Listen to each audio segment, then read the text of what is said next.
안녕하세요. 오늘은 사도행전 17장 1절부터 9절까지 말씀 함께 나누겠습니다.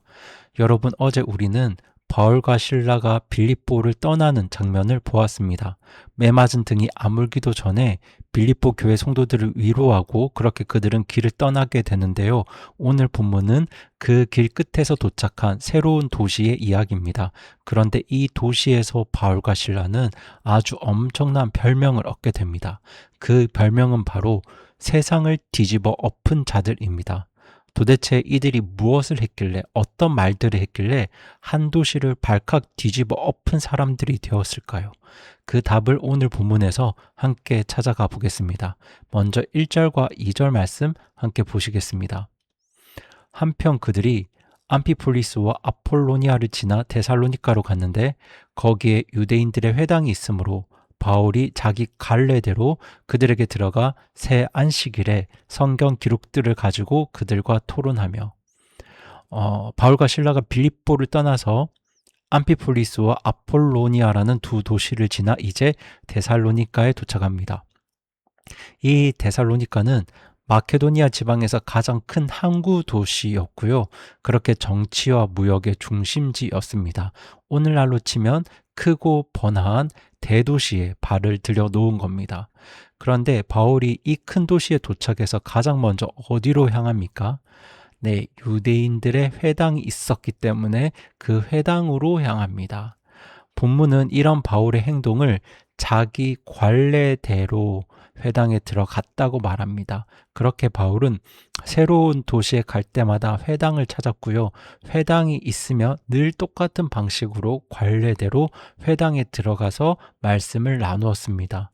그런데 이어지는 말씀을 보시면 바울이 회당에서 했던 일들을 구체적으로 기록하고 있는데요. 먼저 바울은 성경 기록들을 가지고 그들과 토론합니다. 여러분, 당시 바울은 당대 최고의 학자였기 때문에 사람의 마음을 사로잡을 수 있는 화려했던 방법이 아주 많았을 겁니다. 하지만 바울이 꺼내든 것은 자기의 지혜나 말솜씨나 학식이 아니었습니다. 바울이 이야기한 건 오직 성경 기록이었어요. 성경 기록들을 가지고 이야기합니다. 그리고 여기서 토론하며라는 말도요, 그냥 일방적으로 혼자서 떠든 게 아닙니다. 성경을 펴놓고 사람들과 묻고 답하면서 무엇이 진리인지 함께 따져 나간 겁니다. 그것도 하루 이틀이 아니라 무려 새 안식일 동안, 그러니까 3주에 걸쳐서 그 일들을 합니다. 여러분, 바울이 이렇게 성경 기록에 집착한 것은 사람을 바꾸는 힘이 자기 안에 있지 않기 때문입니다. 사람의 마음을 뒤집어 엎는 힘은 오직 하나님의 말씀 안에 있다. 그것이 바로 바울의 믿음이었어요. 그래서 바울은 어느 도시에 가든지 사람을 붙들고 자기 이야기를 하는 게 아니라 성경을 펴서 성경 말씀으로 이야기했던 겁니다. 여러분, 오늘 우리도 누군가에게 예수님을 전할 때 자꾸 이런 유혹들을 받습니다. 복음만으로는 좀 약하지 않을까? 성경만으로는 좀 부족하지 않을까? 여기에 무언가를 조금 더 얹어야, 무언가 감동적인 이야기를 덧붙여야 사람들이 바뀌지 않을까? 사람들의 마음이 움직이지 않을까? 이런 생각들을 하는데요. 그렇게 생각하기 때문에 복음에 그럴듯한 논리를 얹고 세상 이야기를 얹고 내 경험을 얹습니다. 하지만 여러분, 무엇을 덧붙여야 말씀에 힘이 생기는 것이 아니에요. 말씀 자체에 사람을 바꾸는 힘이 있습니다. 바울은 그 힘을 믿고 성경 하나만 붙들고 그렇게 회당으로 들어갔던 거예요. 그럼 우리 이어지는 3절 말씀 함께 보시겠습니다. 그것들을 열어 그리스도께서 반드시 고난을 받고 죽은 자들로부터 다시 일어나셨어야 함을 예증하고 내가 너희에게 선포하는 이 예수님이 그리스도신이라고 말하니. 여러분, 바울이 새 안식일 동안 3주 동안 성경을 펴서 도대체 무슨 이야기를 했을까요? 바로 이 한 가지 내용입니다. 그리스도께서 반드시 고난을 받고 죽은 자들로부터 다시 일어나셨어야 함을 예증하고 내가 너희에게 선포하는 이 예수님이 바로 그리스도시니라. 여러분 여기서 그리스도라는 말은 헬라어로 크리스토스라고 하는데요. 이건 단순한 이름이 아니라 하나님께서 세우셨던 왕, 하나님이 예고하셨던 왕, 바로 메시아라는 뜻입니다. 유대인들이 수백 년을 기다려왔던 바로 그 왕입니다. 제가 지난 주일에도 말씀드렸죠. 아브라함의 후손으로 많은 사람들에게 복을 줄 그 왕, 다윗의 후손으로 다윗의 영원한 왕국을 세울 그 왕, 그리고 화려해 보이는 금신상을 다 무너뜨리고 영원한 나라를 세울 그 돌, 세상 모든 짐승 나라를 무너뜨리고 영원한 나라를 세울 사람의 아들, 어두운 새벽을 깨울 빛나는 별, 그렇게 모든 진리를 전할 모세와 같은 대언자, 그렇게 유대인들이 수백 년을 기다려온 메시아가 있었습니다. 그런데 당시 유대인들은 그 메시아를 로마를 무너뜨리고 힘으로 세상을 굴복시킬 왕으로 기대했어요. 고난을 받고 십자가에서 죽는 왕은 상상조차 하지 못했습니다. 그래서 바울이 성경 기록을 펴서 이것을 증명합니다. 여러분이 지금까지 기다렸던 그 왕은 반드시 고난을 받아야 하고 죽어야 하고 다시 살아나야 하는 분이셨습니다. 그러면서 바울이 쐐기를 받듯 선포합니다. 내가 너희에게 선포하는 이 예수님이 바로 그 그리스도십니다. 여러분이 그토록 기다린 그 메시아가 바로 나사렛 예수님이십니다. 여러분 이것이 바로 복음의 핵심이에요. 예수님은 그저 좋은 선생님이 아닙니다. 그저 훌륭한 인물이 아니에요. 우리의 죄 때문에 고난받으시고 반드시 죽으셔야 했고 그렇게 반드시 살아나셔야 했던 하나님 나라의 왕이십니다. 오늘 우리가 전해야 될 복음도 바로 이것밖에 없습니다. 자기 백성들을 위해서 십자가에서 죽으시고 사흘 만에 다시 살아나신 예수님이 바로 영원 전부터 예고되었던 하나님 나라의 왕이시라는 것. 수백 년을 걸쳐 예언된 그 메시아가 바로 예수님이라는 것. 여러분 이거면 충분합니다. 여기에 다른 무엇을 보태지 않아도 그 그리스도의 복음에는 사람을 살리는 능력이 있습니다. 그래서 바울은 자기 말이 아니라 성경 말씀으로 예수님의 복음을 전했던 거예요. 그럼 이어지는 4절 말씀 함께 보시겠습니다. 그들 중 몇 사람이 믿고 바울과 실라와 사기였으며 독실한 그리스 사람들 중에서 큰 무리와 주요 여인들 중에서 적지 않은 사람들도 그리하더라. 여러분 3주 동안 성경을 펴서 말씀을 전했던 결과가 무엇입니까? 몇 사람이 믿어서 바울과 실라와 사귀었습니다. 여기서 사귀었다는 말은 한편이 되었다는 말입니다. 그렇게 말씀이 전해진 자리에는 반드시 열매가 맺히게 됩니다. 유대인 몇 사람이 그렇게 예수님을 믿었고요. 독실한 그리스 사람들, 곧 하나님을 경외하던 이방 사람들이 예수님을 믿게 됩니다. 그리고 그 도시의 주요 여인들, 그렇게 영향력 있는 부인들도 적지 않게 예수님을 믿게 됩니다. 그러니까 여러분, 이 사람들 한번 보세요. 바울이 사람들을 봐가면서 복음 전하는 방법을 바꾼 게 아닙니다. 유대인에게도 그리스 사람들에게도 지위 높은 부인들에게도 똑같이 성경을 펴서 똑같은 예수님을 전했습니다. 그런데 그 복음이 그렇게 각기 다른 사람들의 마음을 똑같이 파고듭니다. 그렇게 유대인도 이방인도 남자도 여자도 지위가 낮은 사람도 높은 사람도 모두가 예수님 한 분 앞으로 나오게 됩니다. 여러분 이것이 바로 복음의 능력이에요. 복음은 나라와 민족과 신분과 성별을 뛰어넘어서 그렇게 사람의 마음을, 사람의 인생을 바꾸어 놓습니다. 그러니 우리가 복음을 전할 때 이 사람은 안 될 거야 하고 미리 포기할 이유가 없어요. 우리가 할 일은 그저 말씀의 씨앗을 뿌리는 거고 그 뒤에는 하나님께서 하시는 일들을 기대하기만 하면 됩니다. 그럼 우리 이어지는 5절 6절 함께 보시겠습니다. 그러나 믿지 아니하는 유대인들은 시기심에 동요되어 어떤 천박한 불량배들을 데려다가 무리를 지어 온 도시를 소란하게 하고 야손의 집을 습격하여 그들을 군중에게 끌어내려 하였으나 그들을 발견하지 못하매 야손과 어떤 형제들을 도시의 치리자들에게 끌고 가서 외치되 세상을 뒤집어 엎은 이 자들이 여기에도 왔는데. 여러분 말씀이 열매를 맺게 되자 곧바로 이를 반대하는 세력이 일어납니다. 어떤 사람들입니까? 바로 복음을 믿지 아니하는 유대인들입니다. 그런데 이 유대인들이 무엇에 동요됩니까? 시기심에 동요됩니다. 복음에 반대했던 원인이 바로 사람의 시기심에 있었어요. 이게 무슨 말일까요? 자기들이 말씀을 전할 때는 사람들이 별로 관심이 없었는데 바울이 성경 기록을 가지고 말씀을 전하니까 많은 사람들이 반응하고 몰리는 거예요. 그러니까 배가 아팠던 거죠. 그래서 이 사람들이 무엇 합니까? 천박한 불량배들을 데려다가 무리를 지어서 도시를 소란하게 합니다. 그러니까 시장 바닥에 건달들을 끌어 모아서 폭도를 만들어서 온 도시를 뒤흔들어 놓는 거예요. 그렇게 바울을 재워주고 돌보았던 야손이라는 사람의 집을 습격합니다. 그렇게 야손의 집을 습격해서 바울 일행을 끌어내려고 했었는데요. 거기서 바울 일행을 발견하지 못합니다.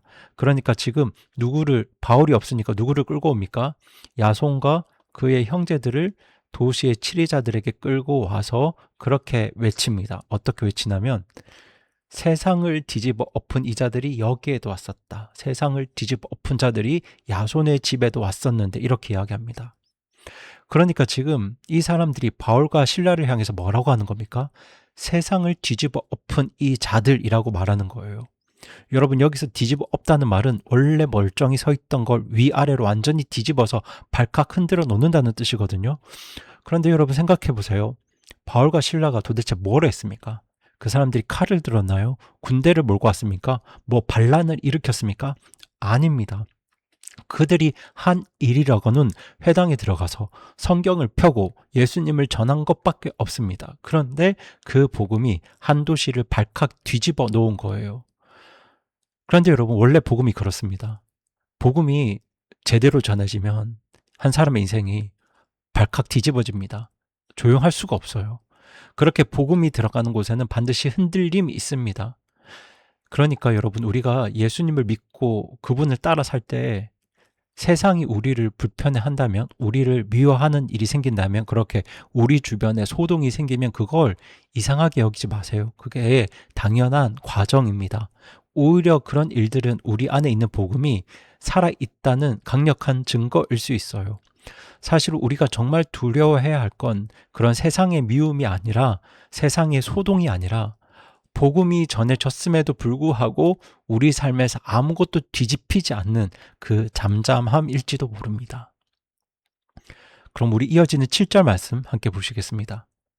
야손이 그들을 받아들였나이다. 이 자들은 모두 예수라 하는 다른 왕이 있다고 말하면서 카이사르의 명령에 반대로 행하나이다 하고, 여러분 여기서 그 유대인들이 바울을 고발했던 진짜 죄목이 등장합니다. 그 죄목이 뭐냐면 이 자들은 모두 예수라 하는 다른 왕이 있다고 말하면서 카이사르의 명령에 반대한다. 여러분 카이사르는 당시 로마의 황제를 말합니다. 당시 세상의 최고 권력자였어요.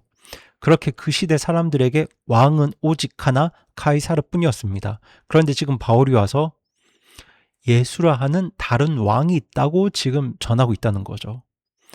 진리입니다, 사실. 예수님이 진짜 왕이신 게 진리잖아요. 그런데 바로 이 말에 사람들이 그토록 소동을 일으켰던 진짜 이유가 있는 거예요. 그러니까 이건 단순히 새로운 종교 하나가 들어온 문제가 아닙니다. 누가 진짜 왕이냐 하는 문제였어요. 바울이 전했던 복음은 예수님이 진짜 왕이시다라는 선언이었고요. 그 선언은 카이사르의 왕자의 정면으로 도전하는 말이었습니다. 바로 이것이 복음이 세상을 뒤집어 엎는 진짜 이유입니다. 그러니까 복음은 그저 착하게 살자는 이야기가 아니에요. 복음은 예수님이 왕이시다. 그러니까 당신 인생의 주인이 바뀌어야 한다는 선언입니다. 여러분 오늘 우리도 동일한 질문 앞에 서야 합니다.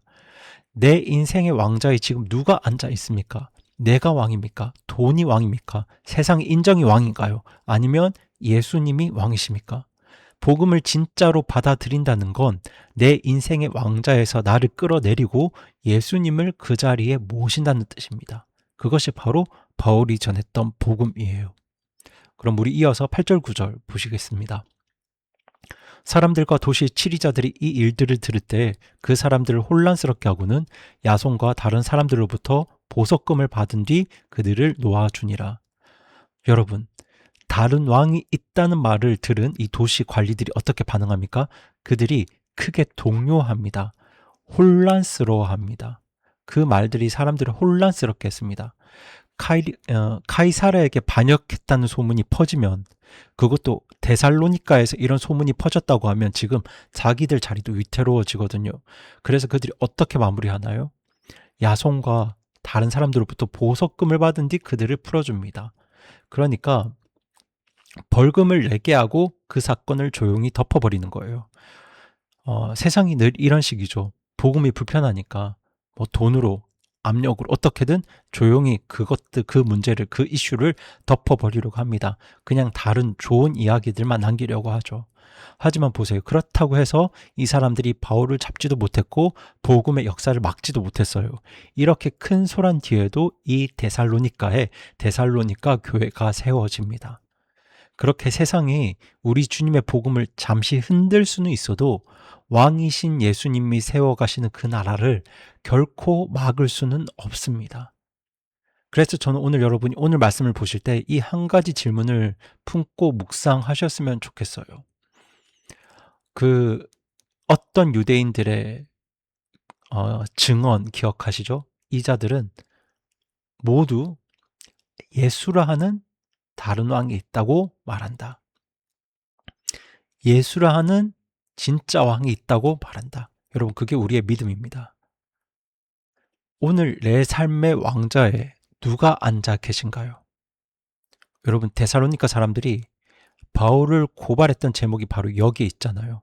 예수라 하는 다른 왕이 있다. 세상이 보기에 이 말은 가장 위험한 말이었어요. 그런데 여러분, 바로 이 말이 복음의 전부입니다.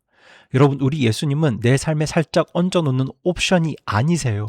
그저 힘들 때 불러내는 도우미도 아니십니다. 예수님은 왕이십니다. 그러니까 예수님을 믿는다는 건 내 인생의 주인이 바뀐다는 뜻이에요.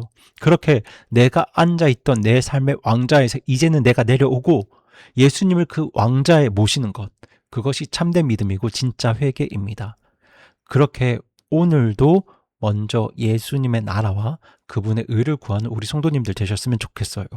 나의 나라가 아니라 예수님의 나라를, 나의 뜻이 아니라 예수님의 뜻을 먼저 구할 때, 바로 그때 왕이신 예수님이 나의 삶을 뒤집어 엎으셔서 우리의 삶을 새롭게 세워 가실 겁니다.